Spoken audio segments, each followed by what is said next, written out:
She has amassed almost 3 million subscribers, or Sprinklerinos as she affectionately calls them, on both her YouTube channels combined, and now she's releasing her first ever book.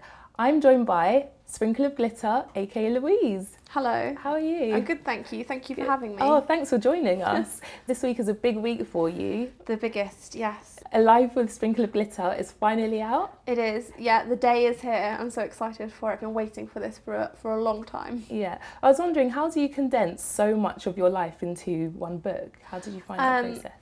Well, we narrowed it down to 18 chapters. So when we sat down to talk about it, we had tons of ideas for chapters. Then we picked what we thought would be the most interesting for other people to read. So we just picked 18 and then we put them into 4 categories so that it would be easily manageable, A, for me to write and B, for people to read. So there's more left over to talk about maybe in the future or on my blog or YouTube channel. But for now, I think that this is a lot to be starting with. Yeah. So will there be a part 2? Do you think? I'm not sure. Guess you have to live life to have more things. You do, that's right. It's not an autobiography, it's just about different topics, so it should be okay. Yeah, and there are 4 sections to the book as well. So which was the most fun writing for you? Because they're all so different. Glitz was the most fun to write for me. I really enjoyed writing about parties and shopping and beauty and travelling and style. All the other topics were really good and fun to write, but a lot of them had more serious elements, Need to Knows had things about bullying and online safety, and so they were perhaps a little bit more serious than parties.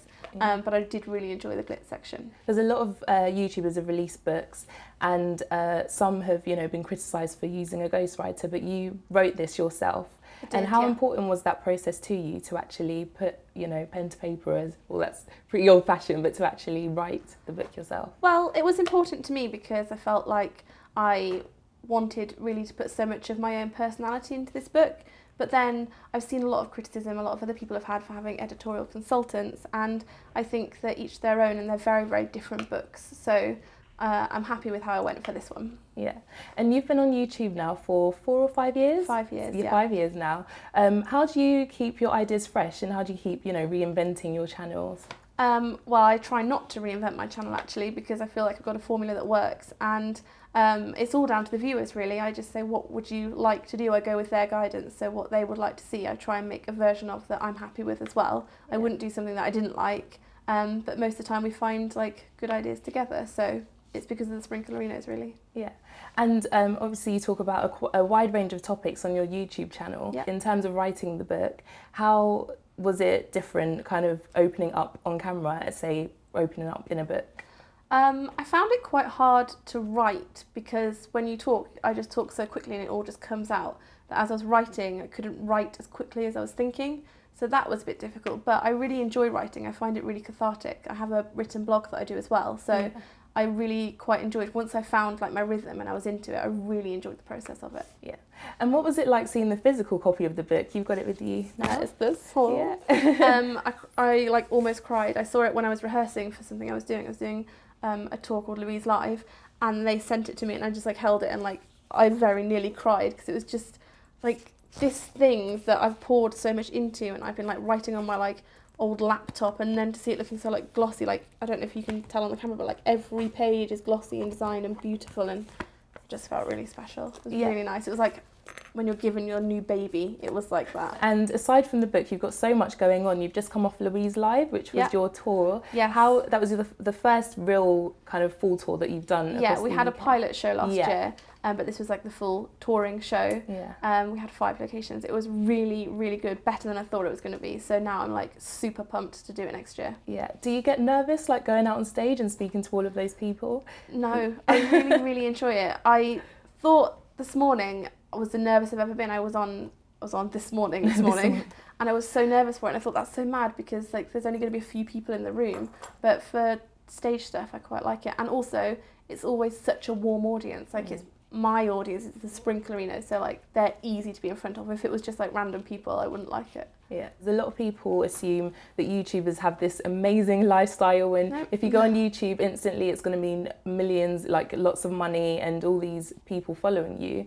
What's the biggest misconception about YouTube vloggers, and what is the actual truth of being a YouTube vlogger? I think a lot of people think, oh, just make a video and people see it straight away, but that's not true at all. My first video, nobody watched. Nobody's going to watch it for a while. I think after about a month, I had 50 views, and I rang my dad. I was like, 50 people, 50 have watched. Like, most of them were me checking it every day. Like, 30 of them were me checking it every day of that month.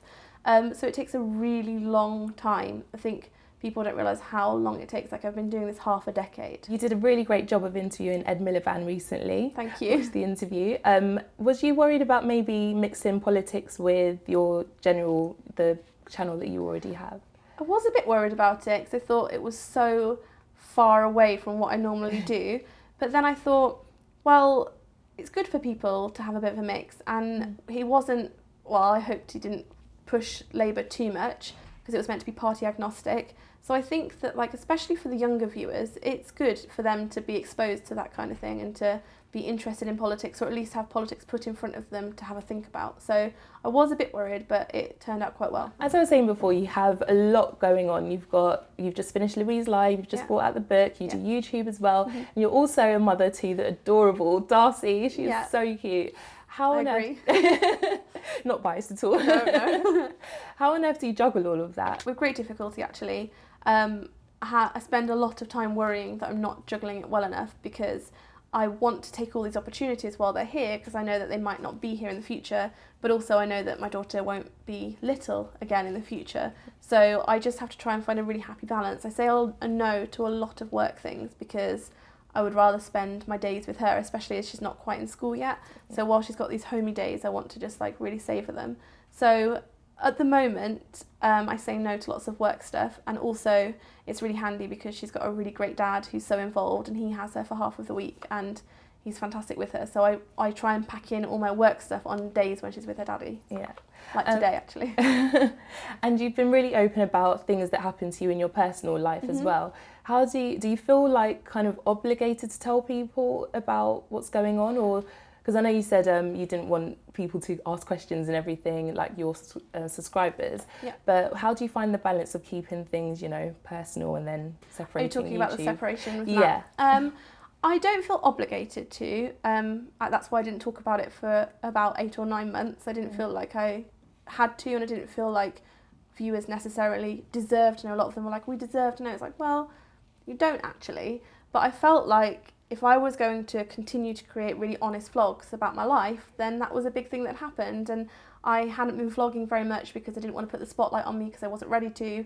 And also, I wanted to wait till we were both ready. So often in a split, someone could be more ready than another person. And I wanted to make sure that we were both felt comfortable to say to the world, this is what's happened. And everyone was so good about it. I really thought that people would like pry and speculate, but really I think that because I just gave you it all and said this is what happened, this is why, people just seem to understand and respect it. And I still get on great with Matt. We still see each other and spend time together with Darcy. So it's all gone pretty dreamy, actually. Yeah, and you recently took over Twitter as well with your Get Sprinkle of Glitter on Strictly Come Dancing. Yes. How did that come about? Did you just like think, okay, I really want to be on Strictly Come Dancing this year? Well, I've always wanted to be on Strictly Come Dancing. My manager knows very much how much I wanted to be on it.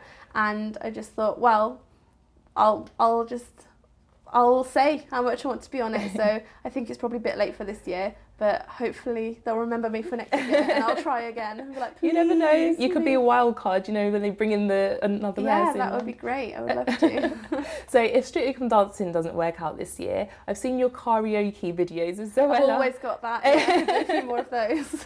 Would you ever consider going on X Factor as a duo? No, probably not. I think that I'd like break people's TVs if I like tried to sing a ballad through them. And so you've got the book out now, and you've still got YouTube going on. What's next for Louise? I've got a couple of things lined up that I can't quite talk about yet, but give us a little teaser. I'm really excited, and they're both projects that I'm super passionate about, and I think that viewers will really like them as well. That sounds promising for your sprinklerino. For my sprinklerino, cool. Yeah. It's been great having you, Louise. Thank you so much. Thanks for joining us. That was great. Thanks for having me. Thank you.